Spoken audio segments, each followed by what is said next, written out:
Aleluia. Eu cumprimento os irmãos, com a paz do Senhor. Amém. Quantos estão alegres nessa noite? Louvado seja Deus. Deus é bom, Deus ele é maravilhoso. Hoje é domingo, né? Primeiro dia da semana.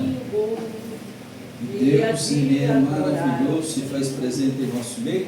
E já vou dar os anúncios também, que essa semana agora nós temos a semana de oração. Por quê? Domingo é assim. Domingo é a Santa Ceia domingo. Então nós temos aí a oração de segunda até domingo, nós temos oração. Então os irmãos que puderem, eu sei é difícil para todo mundo, para mim é difícil também, que o trabalho também, às vezes eu chego em casa tão cansado, mas tão cansado, e eu tenho às vezes vontade de fazer a vontade da carne, você jogar no chão e ele ficar, tomar um banho, deitar no sofá, ficar assistindo jornal, e depois 8h30, 9h, quando tem culto, os horários que eu durmo mesmo, e dormir. Mas só que se nós formos fazer a vontade da nossa carne, irmãos, nós perdemos a nossa bênção, né? Perdemos a nossa vitória. Então nós temos que sacrificar a nossa carne, porque a nossa carne, irmão, ela é manhosa. Pensa num bichinho que gosta de nos arrastar, uma moleza é atar da carne. Quantos de nós aqui dizemos, hoje eu não vou no culto não, eu estou muito cansado, né? Hoje eu não vou no culto não, porque eu já ouvi até querer dizer, eu não vou no culto hoje, porque eu não estou muito afim de ir no culto não. Eu estou falando isso porque já faz 27 anos que eu venho mexendo com gente, irmãos. Até esses dias um homem lá fazendo isso, o senhor já mexeu com gente? Não, só 27 anos só 27 anos. Então eu já vi pessoas dizer isso. Pastor, eu acho que eu não vou no culto, porque eu não estou muito. Já que Jesus me perdoou, eu não estou com muita vontade de ir no culto hoje, não. Dá vontade de falar assim, pessoa, vai tomar vergonha na cara, vai se converter. Pessoa falar que não está com vontade de ir na casa de Deus. Que o salmista disse, me alegrei quando me disseram, vamos à casa do Senhor. Vamos aonde? A casa do Senhor. Agora, quem fala assim que não está com vontade no culto, porque ainda não se converteu a Jesus. Então, essa semana de segunda até domingo nós nos preparamos para o culto de Santa Ceia, tá? E na sexta-feira, como é o ensaio das irmãs, as irmãs podem ensaiar normal, tá? Mas eu vou deixar a oração para vocês na sexta-feira, 6 horas, e depois vocês podem ensaiar, tá bom? Tá bom. Abra a sua Bíblia então, abra a sua Bíblia, segunda carta do apóstolo Paulo a Timóteo, no capítulo 3, o versículo 16 e 17. Quero agradecer aos irmãos que deram apoio para nós hoje ali na sede, aos irmãos que puderam, foram. Quero agradecer. Deus abençoe a vida de vocês, em nome de Jesus. 2 Timóteo, capítulo 3, versículo 16 e 17. Glória a Deus. Aleluia. 3, 16 e 17. Aleluia. Glória a Deus. O culto de domingo é um culto que nós temos que nos esforçar para nós não perdermos o culto de domingo, porque é o culto que é onde nós intercedemos e oramos pela nossa família. Choveu bastante, não choveu? Choveu. A pessoa fala assim, eu não vou na igreja porque está chovendo, não vou na igreja porque está calor, não vou na igreja porque está com frio.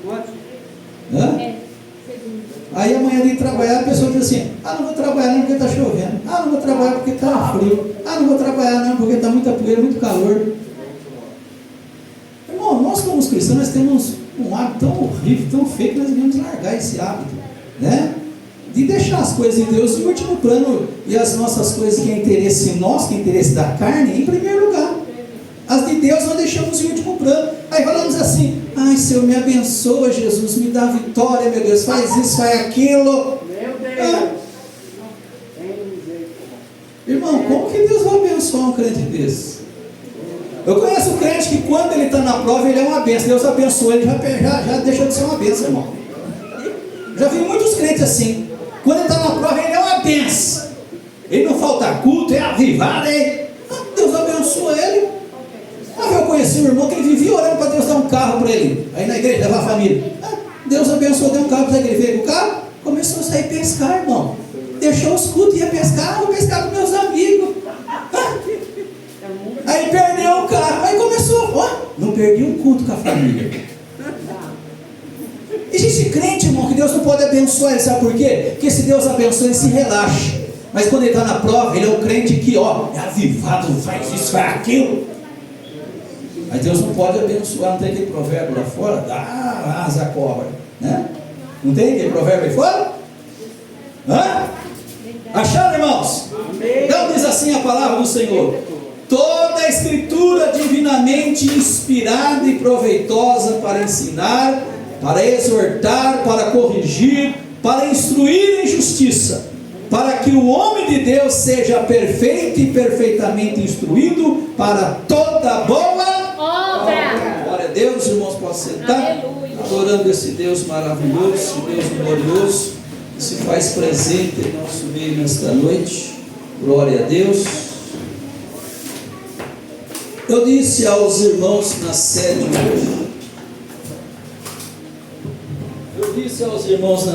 hoje, que hoje é o dia da Bíblia. Quem sabia que aqui hoje é o dia da Bíblia? Quem sabia? Todo segundo do mês de dezembro, todo segundo domingo do mês de dezembro, se comemora o dia da Bíblia. Então hoje, dia 14 de dezembro, que é o segundo domingo do mês de dezembro, hoje se comemora o dia da Bíblia. Esse dia ele foi criado para incentivar os crentes a ler as Escrituras. Você sabia que uma das coisas mais erradas que os pais fazem hoje, faz hoje, é dar um celular de presente para o filho e não dar uma Bíblia? Nós temos aqui na igreja, tivemos aqui uma vez o irmão Edson deu uma Bíblia de presente para uma criança. Até uma vez chamei a atenção dela e disse para ela: a Bíblia que o irmão Edson deu para você é para você trazer ela na igreja, você lê ela. Então existem muitos pais hoje que, em vez de dar uma Bíblia para o seu filho, ele dá um celular. Aí o que acontece? Os pais vêm para a igreja e deixam os filhos em casa com o celular. Aí os pais não sabem o que os filhos estão vendo no celular. Não sabem o que os filhos estão vendo no celular.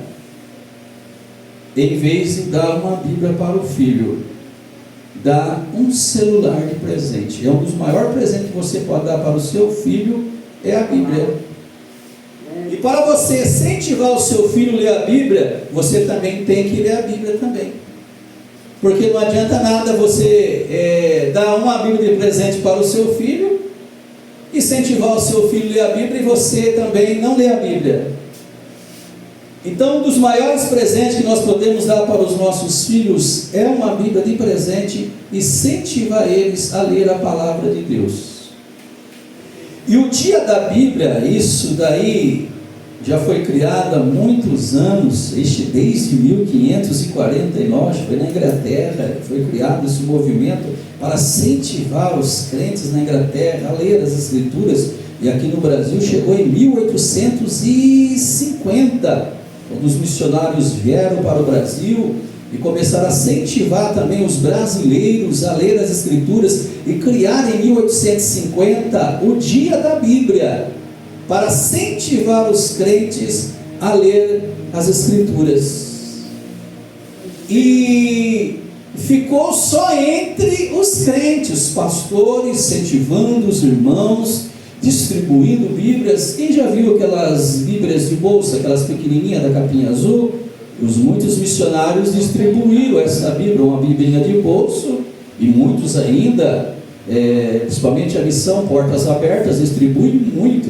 Ontem eu estava mostrando para ela, uma vez eles foram para a China e distribuíram 1 milhão de Bíblias, irmãos. 1 milhão de Bíblias, uma maneira de evangelizar as pessoas.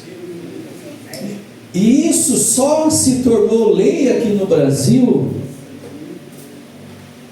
em 2001, que é a lei 10.335. Então, o dia da Bíblia é lei nacional em toda a nação, em todo o território brasileiro, é lei em se comemorar o dia da Bíblia. E vocês sabiam, presbítero Edson, irmãos presentes, vocês sabiam que às vezes nós passamos desapercebidos em duas comemorações em que nós, eu falo nós porque eu incluo eu também, nós nos relaxamos e passamos desapercebido. Primeiro, é esse dia aqui, o dia da Bíblia. Por quê? Que palavra foi que mudou a minha vida e transformou a sua vida? Onde estava essa palavra que alguém falou para o senhor, irmão Edson, falou para mim, e que mudou a minha vida, transformou a minha vida, mudou a minha maneira de falar, de pensar, de agir? De onde veio essa palavra? Da Bíblia. Veio da Bíblia. Isaías 55, versículo 6. Que mudou. Tem crente que ele tem uma palavra que mudou da Bíblia, que mudou, que transformou. Não é assim? Existe palavra na Bíblia que fixou como um cravo na nossa mente, no nosso coração, e que nós ficamos e que vamos levar para toda a nossa vida aquele versículo. Não é assim? Que chama a nossa atenção. Então, a Bíblia, ela é a palavra de Deus que muda e que transforma a vida do ser humano. É a palavra de Deus. A palavra de Deus, ela é fiel, ela é verdadeira. Irmãos, para os irmãos terem uma ideia, a Bíblia atravessou milênios e milênios.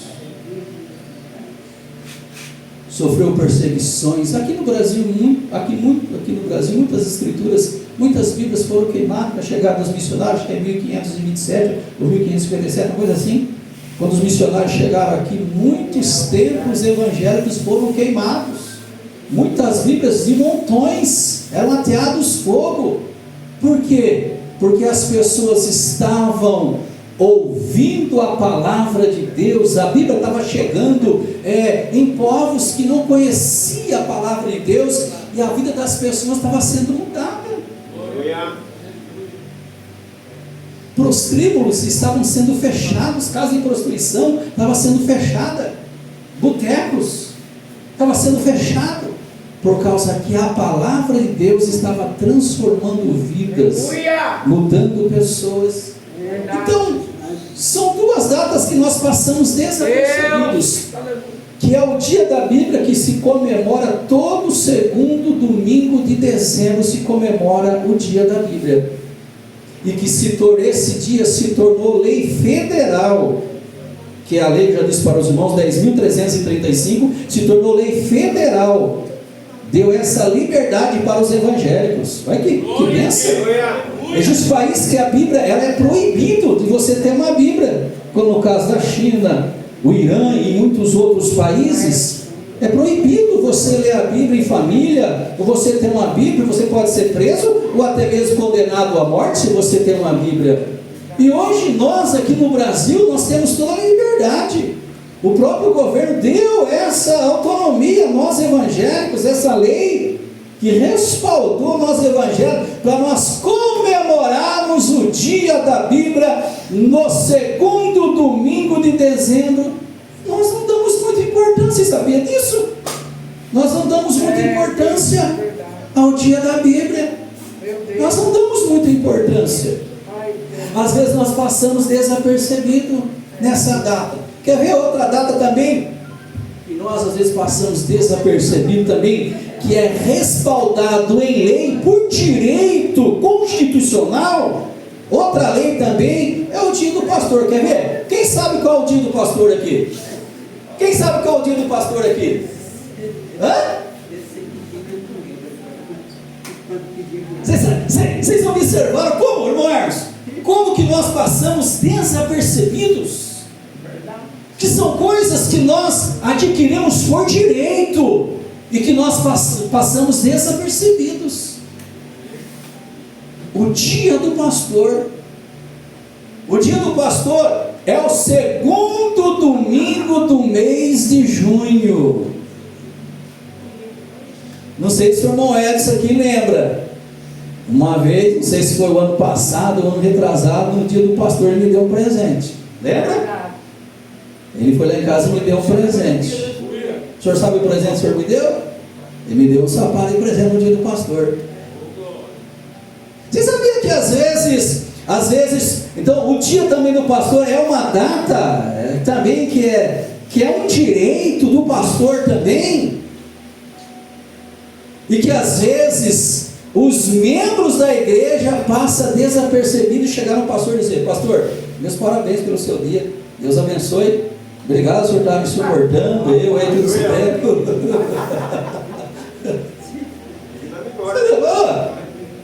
E que nós passamos desapercebidos. E aí eu pergunto aos irmãos: o pastor é o que na igreja, irmãos? O pastor na igreja é como um pai. Vocês podem observar só: o pastor pode bater na igreja, ninguém fala nada. Vai pro outro bater na igreja para você ver.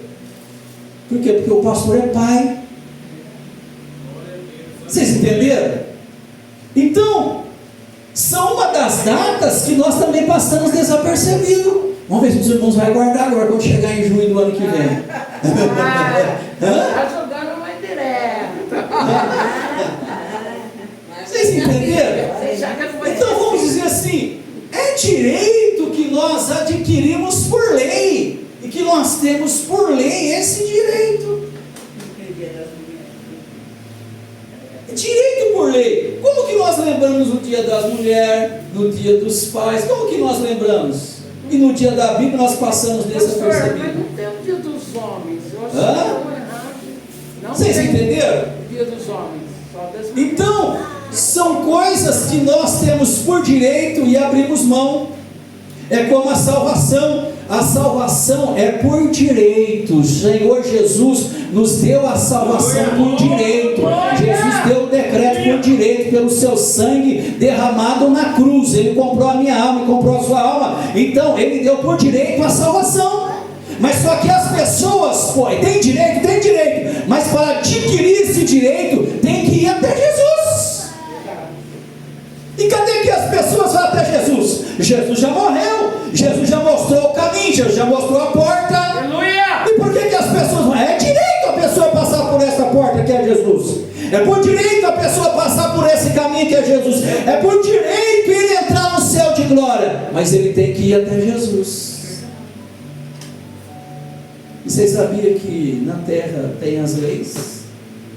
Não tem as leis na terra? Por que uma pessoa vai presa? Eu pergunto aos irmãos: por que uma pessoa vai presa? Hã? Ele transgrediu a lei, ele foi preso, ele foi respaldado. A condenação dele está escrita na lei, na Constituição Federal. Porque eu, como motorista, por que eu sou multado? Porque eu transgredi a lei de trânsito. A pista lá é 120 por hora, eu passo 130 lá no radar. Eu vou ser multado, eu vou ser penalizado. Por quê? Porque tem uma lei que eu estou transgredindo ela. Então eu vou ser multado porque eu transgredi a lei de trânsito. Por que um bandido vai preso? Porque ele transgrediu a lei. Vamos dizer, ele roubou. Na lei está escrito: não roubarás. E ele vai ser penalizado pela lei que está escrito.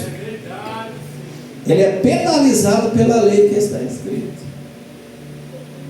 Agora, uma das maiores leis que rege a humanidade ao caminho da eternidade está aqui, ó. Glória a Deus. Está aqui. Por que a Bíblia nos ensina para nós fugirmos do pecado? Diz assim: que tão de perto vos rodeia. Por quê?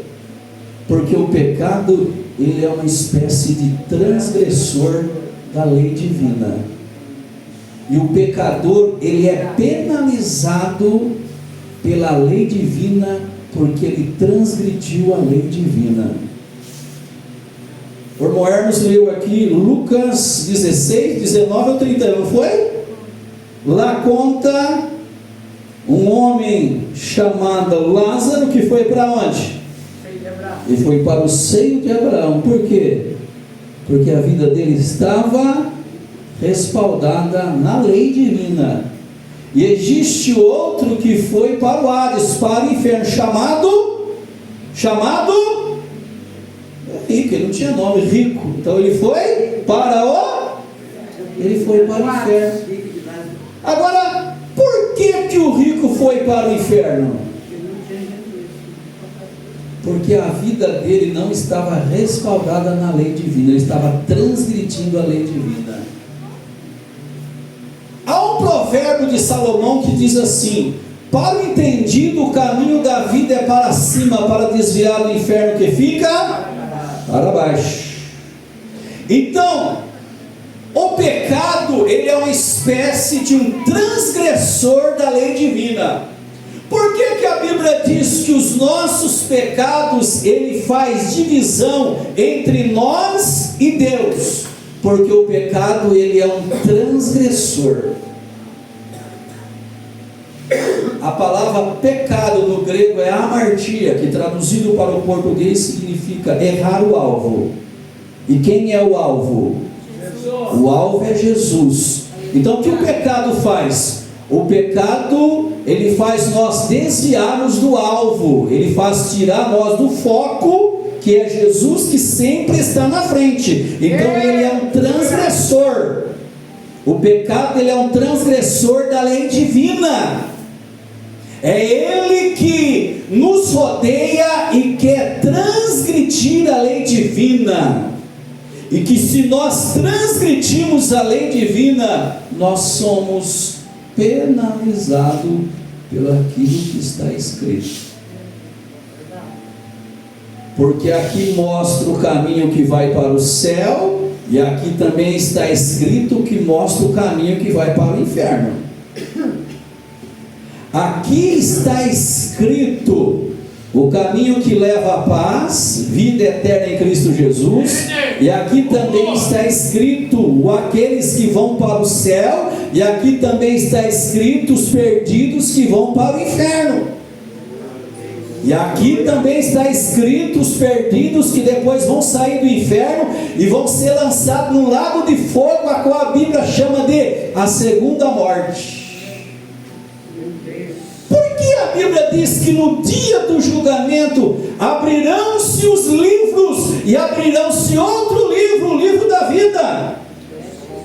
Em que a Bíblia diz que nesse dia abrirão-se os livros que são os livros das ações, das obras, e abrirá também-se o livro da vida, que quando chegar no dia do juízo, vai se abrir o livro da vida, porque todo pecador que aceita Jesus como Salvador, Jesus dá um banho nele com o sangue na graça, lava ele, purifica ele, e o nome dele é escrito lá no livro da vida.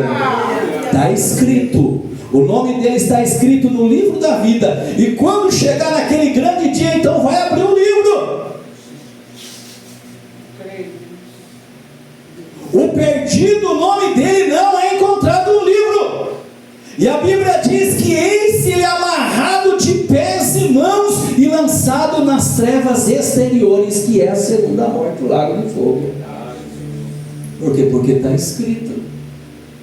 Você sabia que hoje às vezes nós vamos voltar para a nossa casa, nós vamos assistir um jornal, vai falar tudo o que aconteceu hoje, vai falar o que aconteceu ontem, mas o que vai acontecer daqui, sei lá, 10 anos ou um ano, nós vamos assistir o que vai falar, o que já passou para trás, o de hoje. Às vezes de amanhã é uma previsão, se acertar a previsão, ontem eu mostrei para ela, estava marcando a previsão no meu celular, tempo nublado, solzinho meio que aparecendo, só água o dia inteiro, irmão.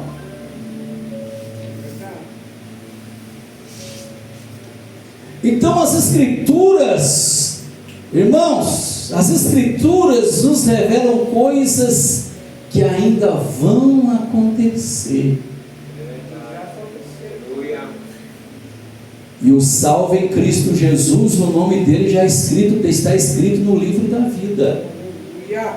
Por quê? Porque também está escrito nas Escrituras Sagradas, porque esta é a lei divina: para o justo nascerá o sol da justiça, salvação trareis debaixo das vossas asas, correrão como bezerro solto das suas estrebarias, como sinal de liberdade, felicidade e paz eterna. Aleluia. E todo aquele que não foi achado escrito no livro da vida, esse foi lançado no lago de fogo, que é a segunda morte. Para os irmãos terem ideia, o lago de fogo, ele é pior do que o inferno. O inferno são aqueles que morrem hoje. Vamos dizer, hoje um pecador sem Jesus, ele morre hoje, a alma dele se desloca do corpo dele, automaticamente a alma dele já vai lá para o inferno. O diabo já arrasta ele. Um dia eu ouvi um testemunho de um senhor que estava morrendo num bairro bem pobrezinho na cidade, e a família dizia, ele gritava na cama dele, dizia: ah, não, tem um negócio me queimando aqui, joga água. O povo pegava a balde e jogava água nele. Ah, meu Deus, chama o pai. Chamava o pai, jogava água nele. Ai, gritava mais ainda. E ele dizia, na ânsia da morte: tem uma chama me queimando, tem algo me queimando. Nem água benta, nem água da torneira conseguiu refrescar ele. E ali ele partiu, sem Jesus. A Bíblia diz que a morte de um salvo em Cristo Jesus é um presente para Deus. Aleluia. E a morte de um ímpio é tristeza aos olhos de Deus. Então, quando morre um salvo em Cristo Jesus, porque está escrito, é a lei divina, está escrito. Quando morre um salvo em Cristo Jesus, não é a morte que vai vir buscar minha alma, porque está escrito: preciosa é a vista do Senhor na morte dos seus santos. Está escrito na Bíblia. Então morre um salvo em Cristo Jesus, quem vem colher a alma dele não é a morte, não é a morte que vem colher a alma dele, porque Jesus, por mim, por você, Jesus já venceu a morte.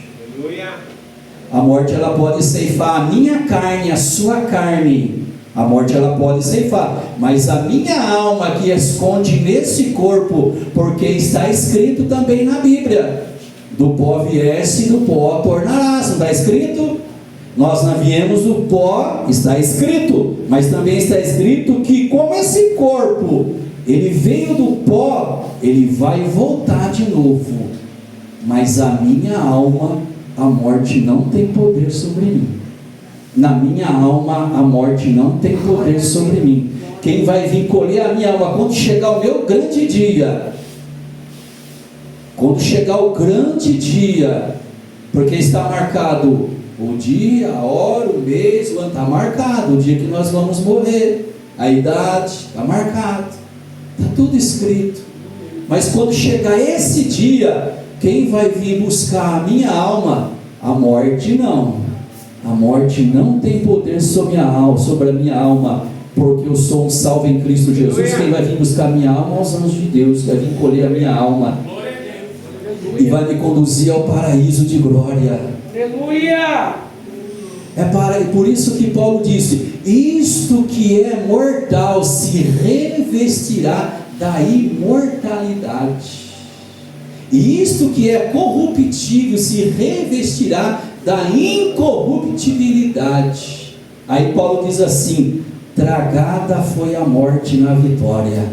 Porque Jesus lá no Calvário, quando Jesus disse: Pai, está tudo consumado, entregou o seu Espírito, então vamos dizer, Jesus matou a morte na cruz. Jesus venceu a morte, e a morte não teve poder sobre Jesus. E a morte não tem poder sobre a minha vida. A minha carne morre, sua carne morre, ela vai para a sepultura, ela vai se desfazer, mas a nossa alma não, porque está escrito, irmãos, A Bíblia, ela é fiel, ela é verdadeira. Como hoje é o dia da Bíblia, eu quero dizer aos irmãos que a palavra de Deus, a Bíblia Sagrada, ela é fiel e ela é verdadeira, e ela está se cumprindo em nossos dias. Ela também já disse e continua dizendo: Jesus está voltando para buscar a sua igreja. Está escrito.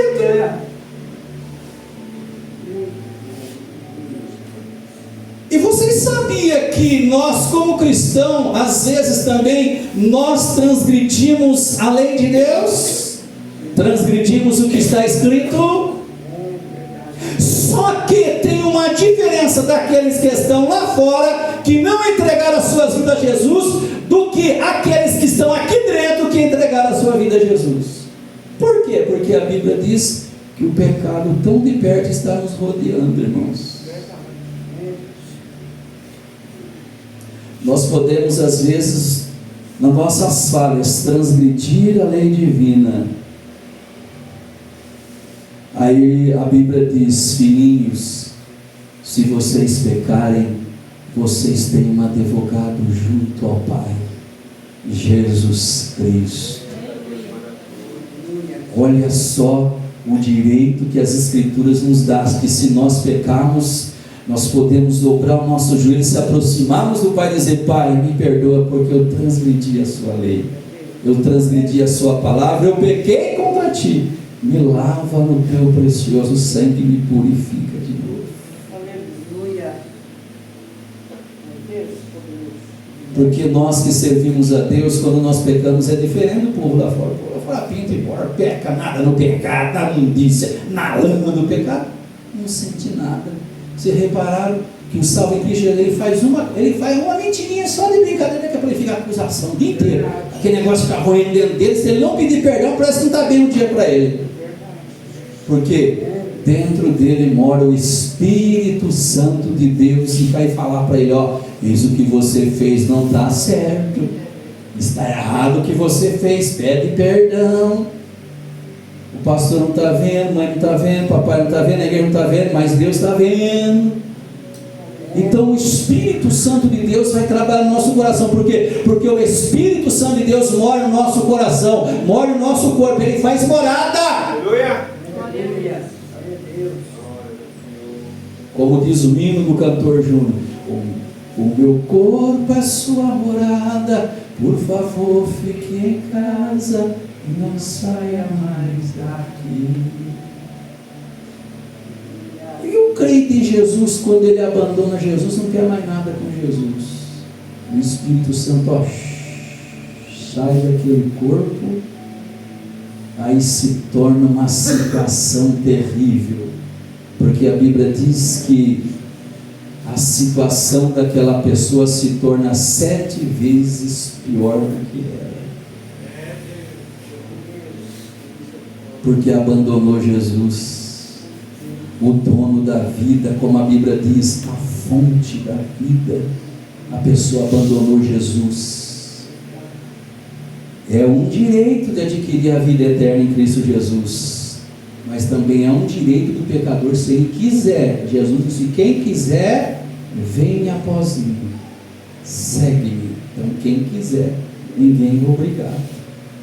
Muitos que estão na igreja desistiram, voltaram para trás. Deus não obriga ninguém a servir a Ele. Ninguém é obrigado. Se fosse obrigado, né, era dado uma lei para os pastores sair com o camburão da polícia arrastando todo mundo, trazendo todo mundo arrastado para a igreja. Mas não. O céu, ele é um livre-arbítrio para quem quiser. É Deus. Só que tem que enquadrar a sua vida aqui, ó. Tem que enquadrar a vida nessa lei, nas Escrituras Sagradas, se nós queremos ir morar no céu de glória e não receber a condenação, porque está escrito, irmão, não tem como fugir.